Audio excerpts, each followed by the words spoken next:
Salam alaikum tout le monde, j'espère que vous allez bien. On se retrouve aujourd'hui pour la 14e leçon. 14e leçon, pas. Ça y est, on arrive à l'avant-dernière marche de notre objectif d'apprendre à lire l'arabe en 15 jours. Donc regardez tout le chemin qu'on a parcouru depuis la première leçon. Il y a l'alphabet arabe qui va s'afficher au-dessus de ma tête.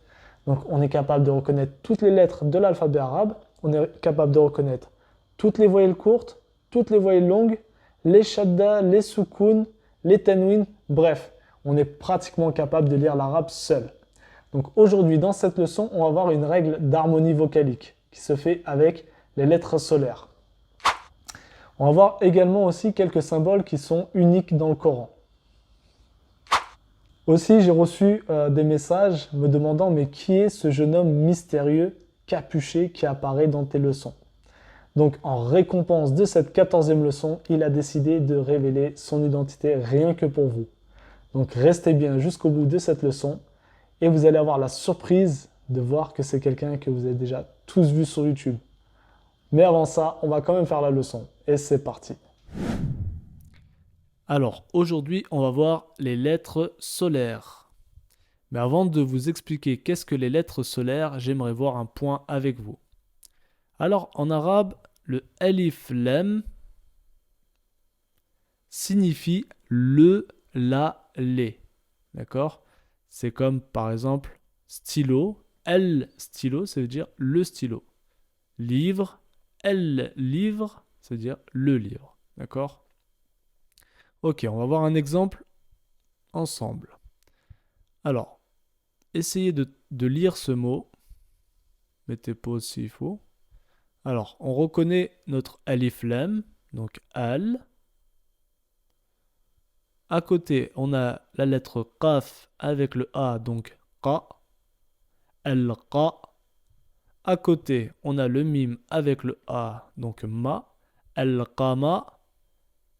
Et enfin, le ra avec le ou, donc ou. Ça nous donne le mot al-qamaru. Bon, rien de spécial. On va voir un deuxième exemple. Essayez de lire ce mot. Encore une fois, on reconnaît notre alif lam, donc al. À côté, on a la lettre ba avec le a, donc ba. On a le alif qui vient allonger notre a, donc al-ba. Enfin, la lettre ba avec le ou, donc bou, al-babu. Très bien. Encore une fois, rien d'exceptionnel. Alors, cette fois-ci, on va voir un exemple un peu différent. Donc cette fois-ci, on va pas lire le alif lam pour commencer, on va lire le mot directement après. D'accord? Alors, la première lettre, c'est la lettre shin avec le a, donc le son chat. À côté, on a le mim avec la soukoun, donc le son m, donc pour l'instant sham. Et pour finir, on a la lettre sin avec le ou, donc sou. Ça nous donne le mot shamsu. Donc si on suit la logique depuis le début, on devrait dire al-shamsu. Mais c'est un peu différent. Donc on peut noter le A. Là, vous voyez, il n'y a pas de soukoun au-dessus du lam. C'est pas un oubli de ma part, c'est normal, d'accord? C'est une règle d'harmonie vocalique en arabe. Regardez, là, le shin va prendre une shadda. Donc le lam devient muet. Par contre, le shin se dédouble. Ça va nous donner le mot Hashemsu. Donc voilà, c'est ça les lettres solaires en fait. Elles réagissent d'une façon différente au contact du alif lam. Là, le shin, c'est une lettre solaire. Mais elles sont facilement reconnaissables. Regardez. 1. Le lam n'a plus de symbole. 2. La lettre solaire prend une shadda. Elle se dédouble. D'accord? On va voir un second exemple. Donc là, essayez de lire ce mot avec cette nouvelle règle. Là, on voit que le sin, c'est une lettre solaire parce que le lam n'a pas de symbole et il a une shadda, le sin. Donc, première lettre, bon là, on reconnaît notre alif avec le a, donc a. Là, notre lam n'a rien, donc il est muet. Le sin à côté, il se dédouble, donc ça nous donne as. Donc, le sin avec le A. Donc ça. Assa. Le mim à côté avec le A, donc ma. Le alif qui allonge le A, donc as-sama. Et la hamza avec le ou, donc ou. Ça nous donne le mot as-sama'u. Donc c'est ça la règle d'harmonie vocalique des lettres solaires au contact du alif lam. Elles se dédoublent, d'accord? Donc là on va voir toutes les lettres solaires qui existent. Alors, on a la lettre ta, on a le tha, le dal, le zal, le ra, le za, la lettre sin, le shin, le sad, le dad, le ta, le dha, le lam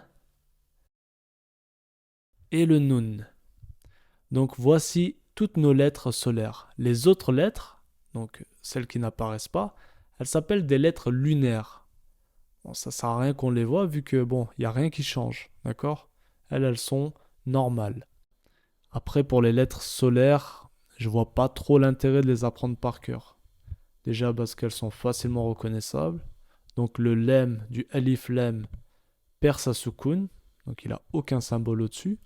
Et la lettre juste après, donc la lettre solaire, elle aura une shadda. Elle va se dédoubler. Et en plus de ça, à force de lire, vous allez voir, ça va être instinctif. Vous allez dédoubler les lettres solaires automatiquement, sans même regarder s'il y a une shadda ou pas. Alors là, on va voir quelques symboles dans le noble Coran. On va pas voir la totalité, parce que en général, les symboles dans le Coran, c'est pour les règles de récitation, les règles de tajwid. Donc ça sera plus le sujet d'une autre vidéo, d'accord? Là, on va plus s'occuper des symboles concernant les lettres. Alors, avant de voir notre premier symbole, on va lire ce mot pour commencer. Alors, première lettre, on a le sad avec le i, donc si. On a le ra avec le a à côté, donc sira. On a le alif pour allonger le a du ra, donc sira. Et le ta avec le a. Donc ta, ça nous donne le mot sirata. Donc dans le noble Coran, on peut trouver ce mot également écrit de cette façon-là. Regardez, donc ça commence pareil, sauf que là, notre alif, regardez, c'est devenu une petite apostrophe. D'accord? Donc en rouge, là, c'est le alif. Donc c'est exactement pareil que notre premier mot sirata avec le alif comme cela. Donc voilà, c'est égal, c'est pareil. Dans le Coran, vous pouvez trouver pareil. Donc là, on va voir un deuxième exemple. On commence par lire le mot. Alors, mim plus a, ma, allongé par un alif, donc ma, lem plus i, li, et le kaf plus le i, ki. Donc ça nous donne le mot maliki. Donc pareil, dans le noble Coran, vous pouvez le trouver écrit de cette façon-là. Alors ça commence par le mim. Là, au lieu d'avoir un alif, on va avoir la petite apostrophe. Donc ça va nous donner ma. Et après, c'est pareil. Le lem avec le i, plus le kaf et le i. Donc, ça se prononce exactement pareil. L'écriture est légèrement différente, vous voyez. Mais c'est la même chose. Donc, maliki, dans le premier exemple, avec le alif de cette façon. Et dans le deuxième exemple, maliki, pareil. Sauf que le alif s'est transformé en petite apostrophe. Donc là, on va voir un deuxième symbole. On va commencer par lire le mot. Donc là, sin plus a, ça nous donne sa. À côté, on a le mim avec le a, donc ma. Sama. On a le alif qui vient allonger notre voyelle a. Donc ça nous donne sama. Et enfin, on a la hamza avec le ou au-dessus, donc le son ou. Et ça nous donne le mot sama'u. Donc le symbole que je vous parlais, c'est celui-là. Bon, ça, on va dire, c'est une règle de tajwid, mais je voulais quand même vous l'expliquer pour pas que vous confondiez avec autre chose. Donc en fait, ce symbole-là, au-dessus d'une voyelle longue, ça veut dire qu'on allonge de 6 temps la voyelle. Donc ça va donner sama'u. D'accord? Vous allongez longuement la voyelle longue. D'accord? On va voir un deuxième exemple. Alors là, dans cet exemple, vous allez voir que ce symbole-là ne se trouve pas uniquement sur le alif. On peut le trouver autre part. D'accord? On va commencer par lire ce mot. Alors, première lettre, on a un qaf avec la voyelle A. Donc ça nous donne le son qa. On a le alif juste à côté qui va venir allonger notre A. Donc qa. On a le lem avec le ou, donc lou, qalou. Et on a le waw qui vient allonger notre ou. Donc ça va nous donner le son lou.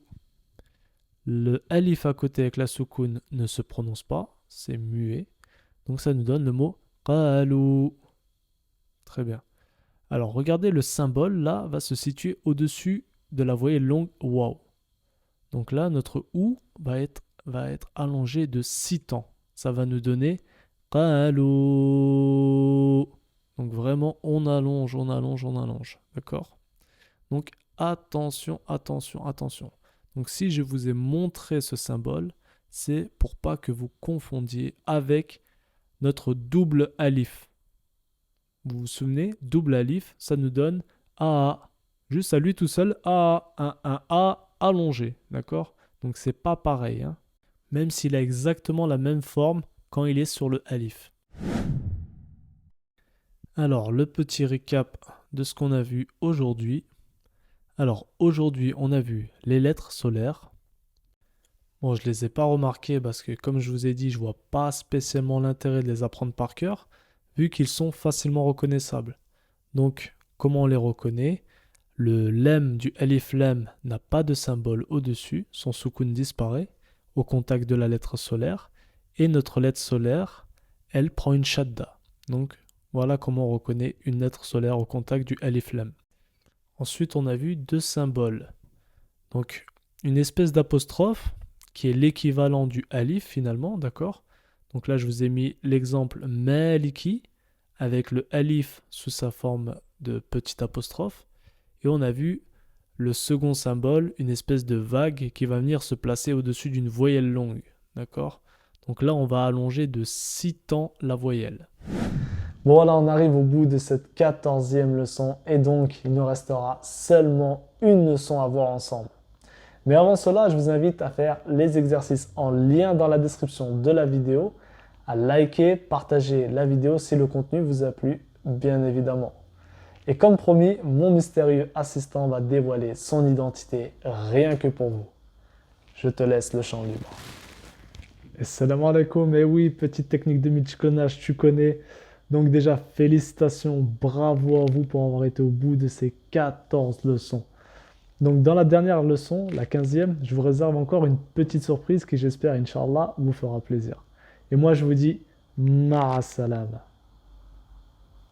Mais si toi t'es moi je suis qui?